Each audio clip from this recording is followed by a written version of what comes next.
Welcome back, and we're going to continue on with our discussion of America and the Constitution. And this is part 2. I divided it into 2 parts just so it'd be a little bit easier for you to follow. So just as a reminder where we left off in September of 1787 after the Constitutional Conventions are done, in which the delegates have signed the final document, and the document is now set to move on to the states for ratification. So it's not enough that the Constitution got out of the convention, now it has to be ratified by the individual states. And what's interesting is almost immediately you begin to see a factional split between two different groups and their attitudes about this proposed constitution. The first is the Federalists, and then the second group will be the Anti-Federalists. So let's start with the Federalists. So the idea here is that each state will have its own special convention to decide whether or not to ratify the Constitution. So whether it was New York or Pennsylvania or Massachusetts or the Carolinas, each state elected delegates to send to these ratification conventions. Now, of course, supporters of this proposed new, stronger, centralized federal government want to make sure that people understand why this is a good idea, why they should get behind this new form of government as proposed in the Constitution. And so some of the biggest advocates, of course, Alexander Hamilton and James Madison, who we've talked about, and also John Jay, who had been present in the Constitutional Conventions and also identified himself with Madison and Hamilton, they decide to write what were then anonymous essays. They're not anonymous anymore. Of course, we know most of them were written by Madison, a couple by Hamilton and Jay. But these basically appear in newspapers, they appear in pamphlets, and there's 85 of them. And basically what they are is arguments for why the Constitution is a good thing. And eventually all 85 are bound together and published as the Federalist, or sometimes what we call the Federalist Papers, which again I'm sure you've heard of. So what's interesting about having the Federalist Papers is we really get to see Madison or Hamilton or Jay or whoever happened to be writing the pamphlet that day really trying to explain to the American public why the form of government that they were proposing was actually a good thing. And in fact, what emerges from the Federalist Papers is really a very clear argument that even though it was a little bit scary that this was going to be a larger and a more powerful central government than the United States had, that was actually a good thing because it was going to better protect liberty and property than the small, weak form of government that had existed under the Articles of Confederation. I mean, really what they're doing here is they're rolling the whole argument over on its head. Because the argument had been, oh, in order to protect liberty, you needed a weak national government. And the Federalists are articulating, in fact, that exactly the opposite was the case, that a larger, more powerful, centralized government would be better able to protect liberty and property than this small, weak national government. The Federalist Papers, understandably, also spend a lot of time reassuring the readers about all of those built-in checks and balances that we talked about in the last lecture would keep the federal government from overstepping. So what they were saying was, hey, we understand you might be a little bit worried about the potential dangers of this larger, more powerful national government, but really you don't need to because we've built in all of these different checks and balances that are going to make sure that no one segment of the government has more power than the other two. Madison in particular, he wrote most of these in Federalist number 10 and Federalist number 51 in particular, very clearly also argues that the other thing that was going to make this work, this proposed version of a U.S. government work, was the size and diversity of the nation. He argued that unlike the handful of republics that had existed before, for example, in ancient Rome, the United States was so big and had so many different kinds of people in it, so many different nationalities, so many different ethnic groups, so many different social classes, that would also help make sure that it would be impossible for any one person, any one faction, or any one social class to ever seize power and oppress everyone else. Right? So in fact, Madison is arguing as well that this is going to work in the United States, even though these kind of governments maybe didn't always work in the past, because the United States is so big and so diverse that it would be impossible for one particular person or group to take over.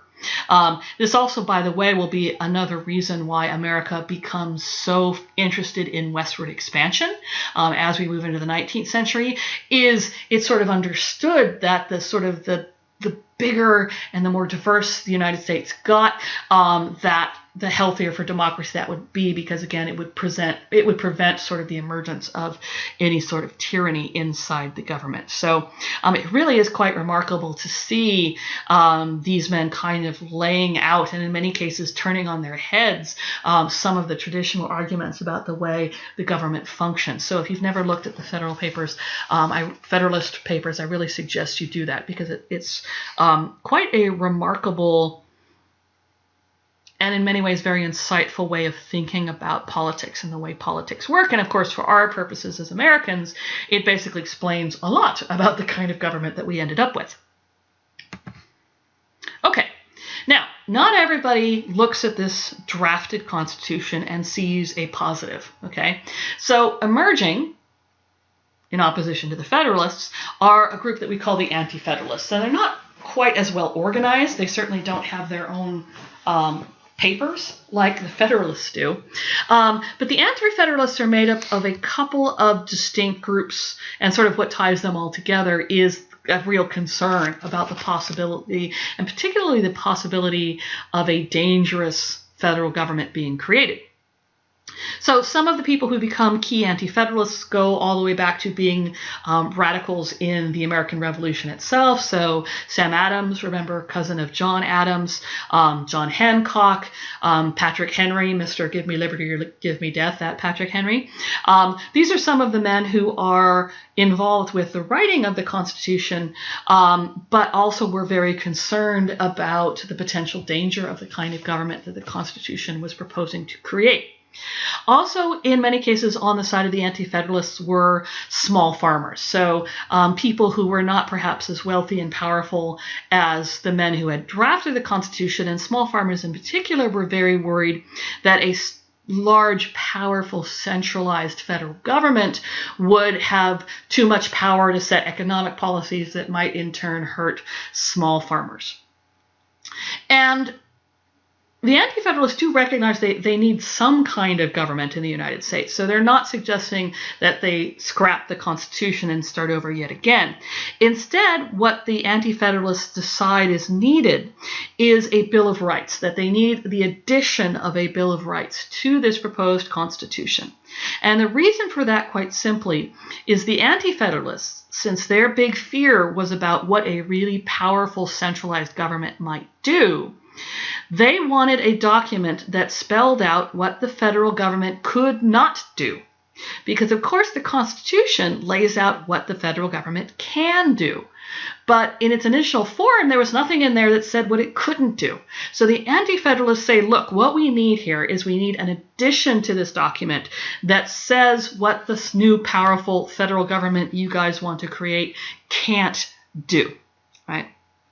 And this didn't come out of nowhere, because remember that by now most of the states have created their own state constitutions, and a lot of the state constitutions actually have bills of rights within them. So in essence, what the Anti-Federalists are saying is, hey, we have already done this in many cases at the state level. Why don't we have something similar that goes with this new proposed federal government? Now, James Madison, although very, very staunchly a Federalist, in order to help make sure that the Constitution gets ratified, he vows to the Anti-Federalists that, in fact, the very first Congress will draft a Bill of Rights, that, in fact, get this thing ratified, and I will make sure that, in fact, one of the first things we do is add a Bill of Rights. So ultimately, By the end of 1788, the Constitution's ratification is complete. They get enough states to sign off on the Constitution. Again, the Anti-Federalists kind of grudgingly, with the promise that they will get their Bill of Rights, but nonetheless, by the end of 1788, the Constitution is ratified and it becomes the new system of government for the United States. Now, it's interesting to note that at the time, not a lot of attention was paid to the arguments of the Anti-Federalists. I mean, they weren't quite as famous as the Federalists, and more importantly, they didn't have those papers that everybody read. But what's really interesting, I think, about the Anti-Federalist argument is it seems to have actually gotten more influential as time has passed. So, in particular, this core idea that a powerful, centralized federal government is potentially dangerous to liberty is very much an idea that is still alive and well in American society today. And I think it's actually an idea that is discussed much, much more openly today than it was 200 years ago. This idea of the possibilities of a federal government actually being a threat to liberty rather than something that would enhance liberty. So, it's really interesting to see sort of the legacies and the descendants of anti-federalist political thought, which is still very much with us today. So, Congress does come through, and one of its first items of business is to draft the first 10 amendments of the Bill of Rights. They're drafted, of course, by James Madison. So the first 10 are written, presented to Congress, and ultimately ratified by the states in 1791. And so, again, the way I would suggest you think of the Bill of Rights is think of them as a list of, okay, the Constitution just told you what the government can do. Now we're going to tell you what the government can't do. Okay, and I'm sure I don't need to walk you through all of them. I'm sure you're familiar with at least the first 10 items in the Bill of Rights. But just as a reminder, thinking in terms of this telling us what the government cannot do, you have things like freedom of the press and freedom of speech. That's the first one, of course. The right to bear arms is, of course, the Second Amendment. The 10th Amendment basically says that any powers that are not explicitly delegated to the federal government belong to the states. So if it doesn't explicitly say the federal government can do something, then the assumption is going to be that that's a right that belongs to the states. These three in particular have become very, very important. They've become really hot-button issues for a whole variety of different reasons as part of our modern political discourse as well.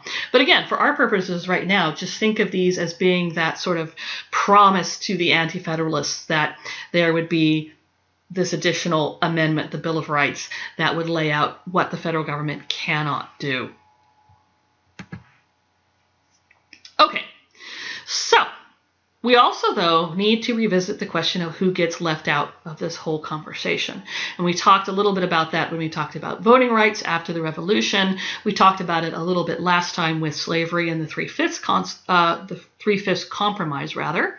So just as a reminder about who's really left out of this entire process. And not surprisingly, it's groups that we've talked about before. Women, of course, of any race or ethnicity are completely left out of this.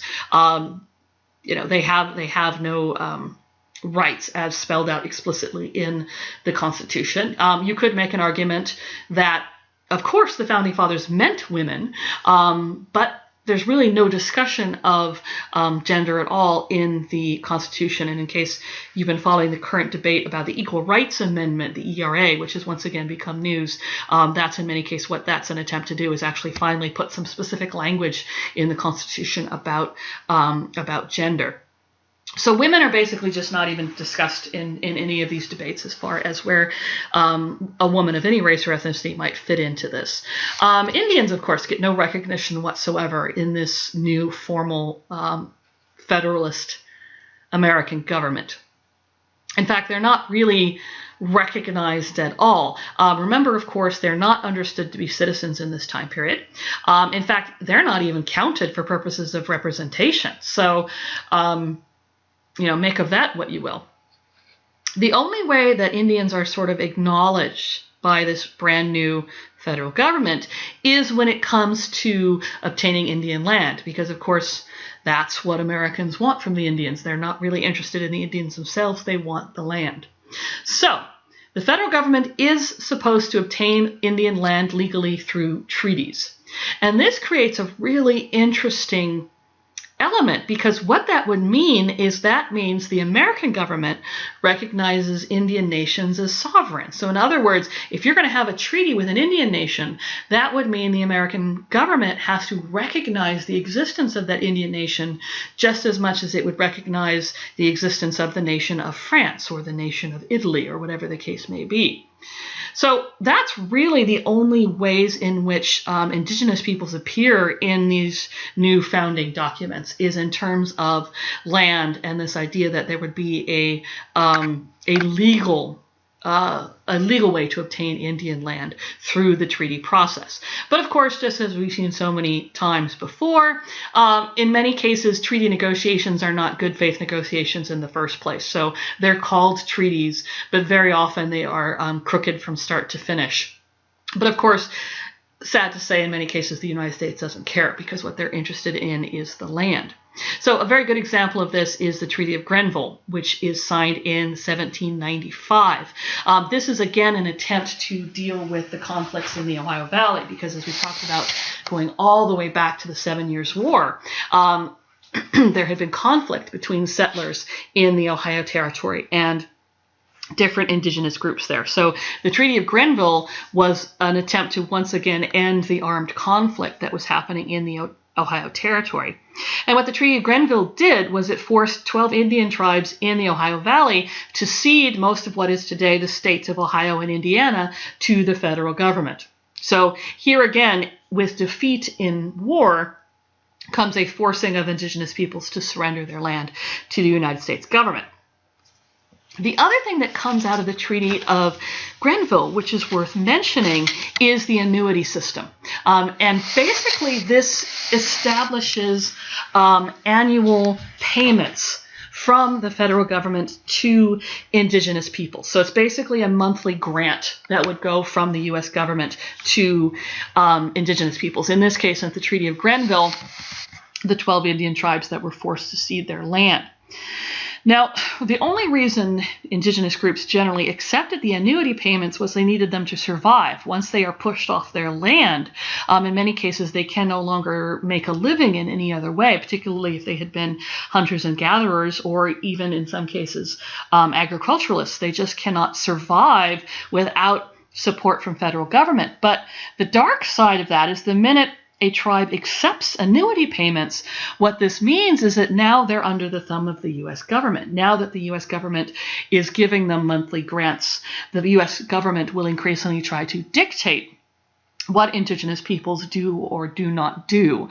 And that will, of course, be a very, very bitter pill to swallow. It's not only have you lost your land, but now the money that is going to help you survive the loss of your land comes with strings attached. And the strings are in the form of interference from the United States federal government. In the 1790s, in particular, this interference largely took the form of programs designed to civilize, and yes, I put that in quotes for a reason, to civilize indigenous people. The idea was that, well, maybe these folks could eventually become U.S. citizens, but first they were going to have to look and act and behave the way white Americans did, in particular, white American gender roles. So, for example, the United States government wanted tribes that had been hunters and gatherers to settle down on land and become farmers, because that's, of course, what white Americans understand. The federal government did things in the 1790s like hand out spinning wheels to Indian women and farm tools to Indian men, because in white American households, women did domestic things like spin and weave, and the men did the farming. As we talked about before at the beginning of this class, that wasn't necessarily the arrangement in a lot of indigenous cultures. In particular, a lot of indigenous cultures, women had always been in charge of agriculture. So This is not interference that is particularly welcomed. In fact, there are many indigenous groups that flat out reject this attempt because what the Americans are proposing is so foreign and alien, and it's going to completely alter their culture. But this is what I mean when I say annuities come with baggage, is they come with the U.S. federal government attempting to interfere in the daily lives of indigenous peoples, and that, of course, it's very much something that will continue on all the way up through the present. Now, we talked a lot last time about understandings of slavery in the drafting of the Constitution, particularly the notorious Three-Fifths Compromise. What about free blacks? Well, like women and like indigenous peoples, they don't really come up in the U.S. Constitution. There's no real discussion of the status of free black individuals in this brand new United States government. In fact, as we've already talked about, it's not even clear if they are citizens. I mean, it's understood that slaves aren't citizens, but it's not even clarified yet if free black men and women are to be considered citizens. And of course, the bitter pill to swallow comes in 1790 with the creation of the first Naturalization Act, which we've already talked about, which finally does create an actual path to citizenship, but it is a path to citizenship that's accessible only to white male European immigrants, and that's it, right?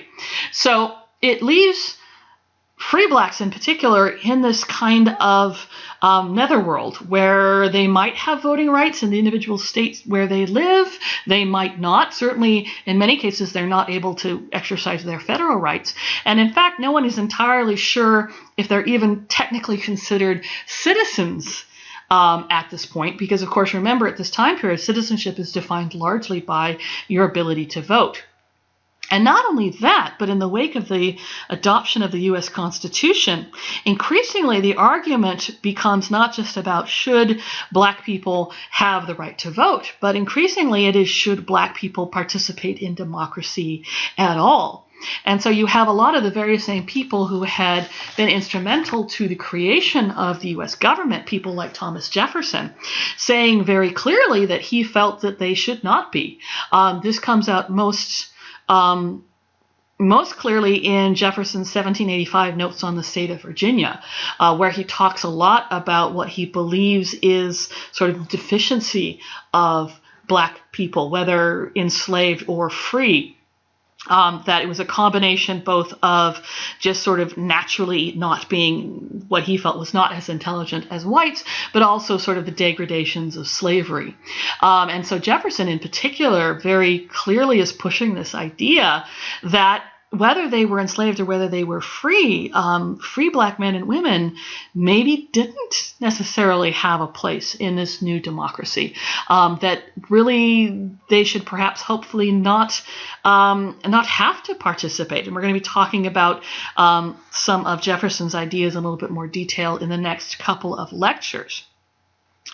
But again, this brings us back to this idea of increasingly race becomes the focus, because if we go back to before the American Revolution, particularly if we go back to the 1690s or the 1700s, the early 1700s, there was a lot of inequality in the colonies. We've talked about that.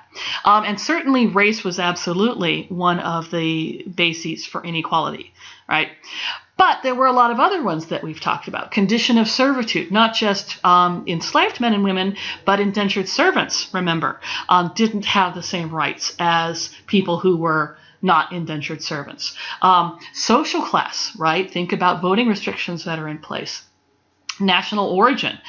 Think about all the concerns about people from Sweden, people from Germany settling in the United States. Religion. Think about the discrimination we've talked about directed at Catholics, Jews, other groups. So, in the early 1800s, there was a lot of inequality, but there were a lot of potential explanations behind it, a lot of potential excuses for why certain people were discriminated against. By the time you get to the end of the 18th century, the 1790s, in the wake of the adoption of the Constitution, increasingly the focus comes to be about race. And increasingly, race is in and of itself the justification for inequality. That simply being of a different race, whether it is of African ancestry or indigenous ancestry, or eventually of Asian ancestry or Latin American ancestry, will increasingly be enough to get you discriminated against, and it would be enough to simply justify inequality. In this case in particular, for both free and enslaved black men and women, is increasingly the argument is simply because of their race, they are perhaps not going to be equal participants in the government, and certainly that inequality is not something the nation has to worry about. So again, we're seeing increasingly this focus come down to being a focus about race in particular, in a way it hadn't been even just 100 years before. And again, those are ideas we're going to be talking a lot more about as we transition from the 18th century into the 19th century.